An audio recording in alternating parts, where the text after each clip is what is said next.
I get it. This article is from a month ago, but there still are some interesting ideas brought up in it, which is why we're going to be talking about here today, the idea of a Patrik Laine trade to the Boston Bruins.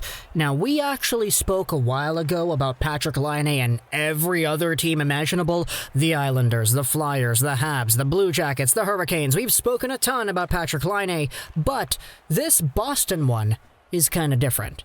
Because the article we're pulling over here from Boston Hockey Now comes from Jimmy Murphy. It was written about a month ago, on October 18th, 2020. Murphy's the guy who's been bringing us a whole bunch of other trade rumors that actually have been leaked into the Hockey Now system and talking about a whole bunch of other stuff that he is hearing. But for Patrik Laine, this is what he believes. This is an editorial piece that actually goes over what exactly he feels when it comes to how the Bruins can redeem their offseason with a Patrik Laine trade.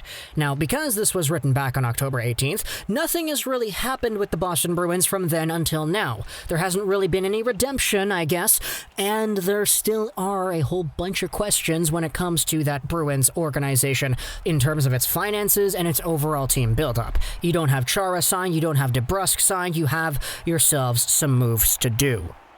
But Patrik Laine is a name that is mentioned here in the article, and it actually says this. An NHL source has confirmed to Boston Hockey Now that Sweeney did his due diligence on Laine in the weeks following his team's second-round loss to the Tampa Bay Lightning, but not much came from it.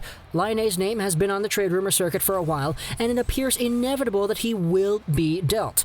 The 22-year-old Finnish winger scored 28 goals this past season, yada yada yada, free agent market, etc. You know what exactly is going on here. So, for Patrik Laine, even though this article was written a month ago, we've gone over all the stuff talking about how, okay, Laine is in a position where his camp says that it would be mutually beneficial if there was a trade, or that he will leave the Winnipeg Jets eventually, either via a trade or via free agency, because he just doesn't want to play on the team where he is in the top 6 rather than the top 3. Now, that's its own issue in its own right, and we'll get to that. But that's kind of why there's an idea here that says that Patrik Laine's decline in relationship with the Winnipeg Jets is inevitable, and it's just going to be a matter of time. Take a look at this over here, talking about the Boston Bruins and what exactly the Bruins could get out of a Patrik Laine player. The idea here is that Patrik Laine is the trade win that the Bruins need. The article goes over how the Winnipeg Jets are in a position to trade away this young guy, which is a role that the Boston Bruins have actually played sometime in the past few years. They traded away Sagan when he was a young up-and-coming star. They traded away Joe Thornton in the same manner. Those guys became very good players, but the Bruins ended up losing those trades in the long term. Murphy writes that the Bruins are in a position where they need to get themselves their own win, their own version of this kind of trade, where they acquire the player, the young guy who's going to be good later, and that young guy becomes the good player that he's going to be later, and he actually makes the trade worth it. But Lego, what exactly does it say when it comes to the actual trade itself? In what world does a Boston Laine trade make sense? This is what the article says. With Laine, Sweeney and Cheveldayoff would need to get creative, but a Patrik Laine to the Bruins trade is still feasible, with restricted free agent Matt Grzelcyk signing a 4-year contract extension that carries a 3.6 AAV. The Bruins are currently around the $7-ish million cap space mark. But we already know that Sweeney has already engaged in trade discussions about DeBrusk, so would there be a potential fit in a trade for Laine? What about Bruins D-man Brandon Carlo, who has also reportedly been brought up in trade talks? Now, hold on a second. We have talked about Brandon Carlo getting traded. There was that whole Noah Hannafin thing with the Calgary Flames that went on a little bit ago. We spoke about that in the channel. It does make sense, in my opinion. But if it is indeed a Carlo DeBrusk for Patrik Laine kind of move, then wow, that's a very big idea here.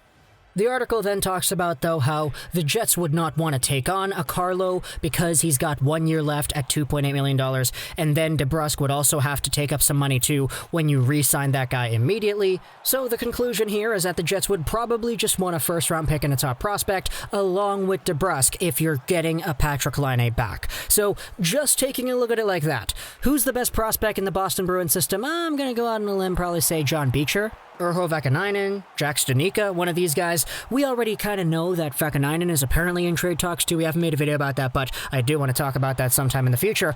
But if you take a look at it like this, Jake DeBrusk, and for the sake of putting in a name, John Beecher and a first-round pick for Patrik Laine.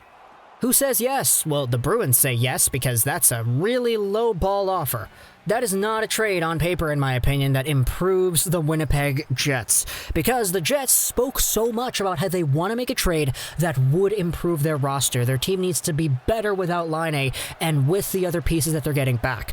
With a trade like this, where it's a prospect and a pick and DeBrusk coming back, you're not really getting any better.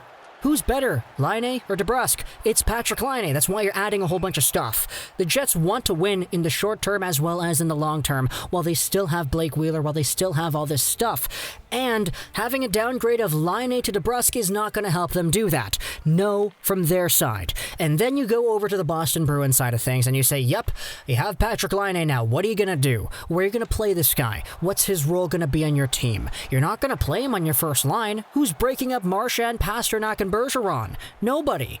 You're playing Patrik Laine on your second line, and that in itself is an opportunity for disaster because that's the entire problem Patrik Laine had with Winnipeg in the first place. This guy wasn't playing first-line minutes, even though he's a guy who's probably capable of getting 40 goals. You don't play first-line caliber 40-goal players on your second line, especially when they're so young like Patrik Laine is, because they have so much potential to become even more and consistently put up those 40-goal numbers. 45 one year, 50, 55 another year. Who knows? Patrik Laine is a franchise goal-scoring machine, and he's the kind of guy who wants to be played like one. So when you send him over to Boston, what you're doing is you're throwing him in a system that already has one of the top right wings in the league, and you're just saying, man, you're behind him.